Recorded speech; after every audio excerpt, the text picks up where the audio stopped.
British identity, British values, the whole concept. How do we sell it? The whole concept of poppies, for example. When the whole thing started, and until a few years ago, it had nothing to do with virtue signaling. Right now, people on the left say, oh, well, it's virtue signaling. Some people never actually did it anyway, even people on the right. Even some patriotic people, young people, were just lazy, and that's absolutely fine. There was no peer pressure, but you used to see more people wearing it. I just came on the tube, for once actually in ages, and there were literally nobody wearing the poppy. And that was quite interesting because the virtue signaling when it comes to the poppy thing is actually not wearing it. And that's kind of sending a signal saying, hey, I'm too cool now. I'm too cool for Britain. And this is the whole point of we don't even know. Well, not that we're losing the concept of British identity. Obviously we do. we're kind of losing the battle. But we don't even know who we are if we don't know how to do it. Because every time some of us, and I've made that mistake before when I was mostly in politics, try to defend it, again it seemed too reactionary. It seemed we're just ending up attacking those who are not patriotic.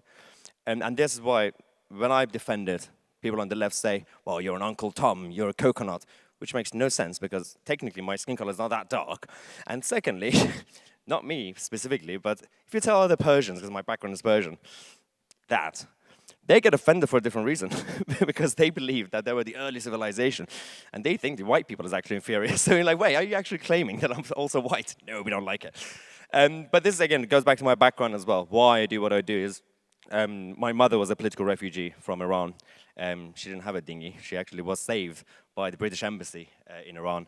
And a lot of people would say, okay, how do we do that right now? How do we help people? But in reality, is it our responsibility to just help everybody everywhere? Because not everything that's happening around the world is now our fault right now, or our responsibility. And right now, the concept of British identity is going away because the rates of first generation is going way too fast compared to not just the natives, not just people who are born here, but compared to the second wave and third wave. And I can't say third wave, but and that's why we have to kind of know what we're about. We have to actually know that this fight that we are having, this battle, and get together, all these gatherings to find out, okay, what is the latest update on conservatism or freedom? Forget about party politics. Forget about the arguments of, well, all we have to do is just attack the left. We've done that too many times. As I just said, Ben Shapiro did that already. We are now going to the next stage. We have to be seen more proactive. We need to be seen to be actually being able to offer something. Because we've been so bad at conservatism, because we've been told since we were kids, and history books, and media, that all you're promoting is no change. All you're promoting is going backwards. But then that makes us find it difficult to actually even argue for it. But we have to embrace that, yes, we want traditionalism, but traditionalism is not resistance to change for the sake of it, and it's not really going backwards, because things that work shouldn't change, and things that should change will change under the concept of conservatism.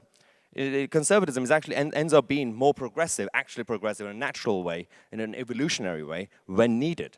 And by completely just ranting and complaining about the lefties and the snowflakes, which again is great clickbait for YouTube, it's not enough. We actually have to go out there and say why conservatism is not just the picture of Jacob Rees-Mogg in terms of the suit and everything else.